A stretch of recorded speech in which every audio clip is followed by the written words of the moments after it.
¿Qué más, Javier? ¿Cómo le ha ido? Bien, Camilo, Me contaron por ahí que estuve enfermo.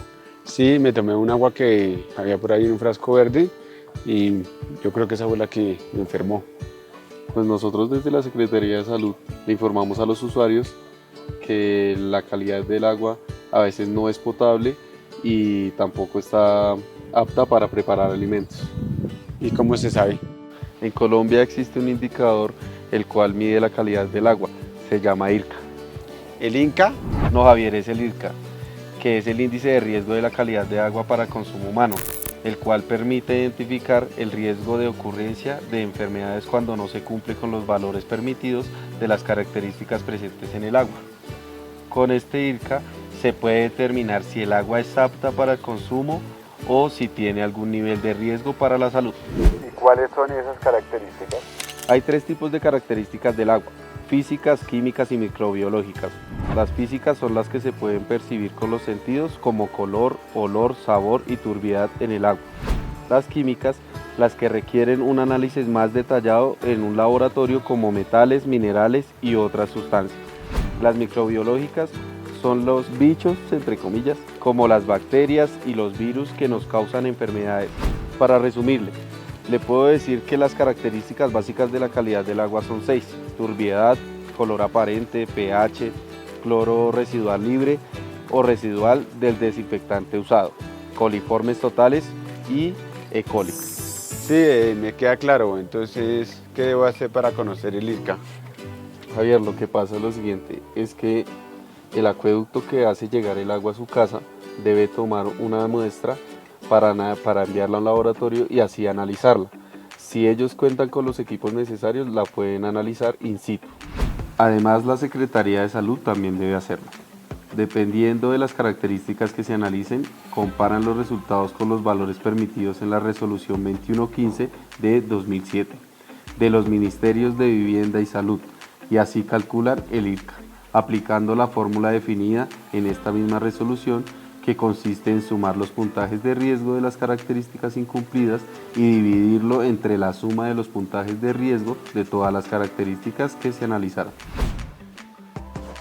¿Y cada cuánto y cuántas muestras debe tomar el acueducto y la Secretaría de Salud?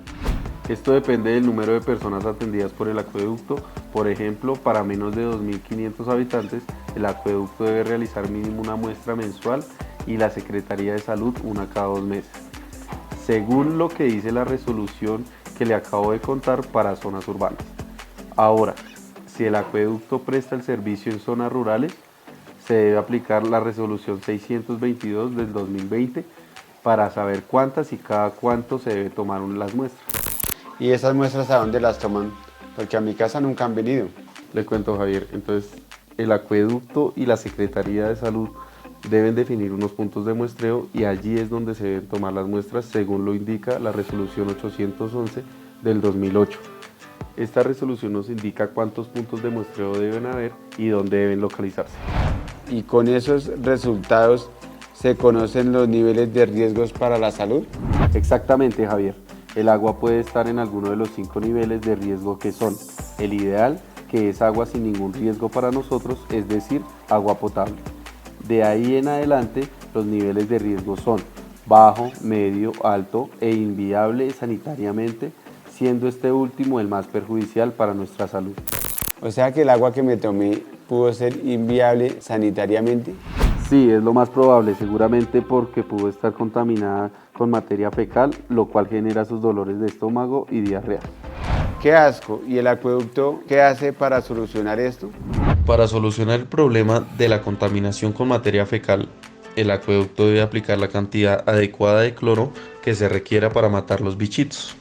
Ahora, en términos generales, para mejorar la calidad del agua, el acueducto puede hacer lo siguiente: gestionar capacitaciones con el SENA para mejorar las capacidades de los operarios, mejorar los procedimientos del sistema de potabilización, como la correcta dosificación de insumos químicos, mantener en condiciones adecuadas la infraestructura de almacenamiento del agua, gestionar proyectos de inversión con la alcaldía para la mejora del IRCA.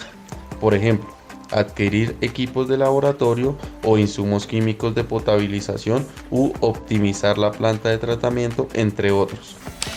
Promover el uso de técnicas intradomiciliarias de tratamiento del agua para consumo humano, entre otras. Listo, Camilo, muchas gracias. Aprendí mucho sobre la calidad del agua y el consumo humano. Colombia, potencia de la vida.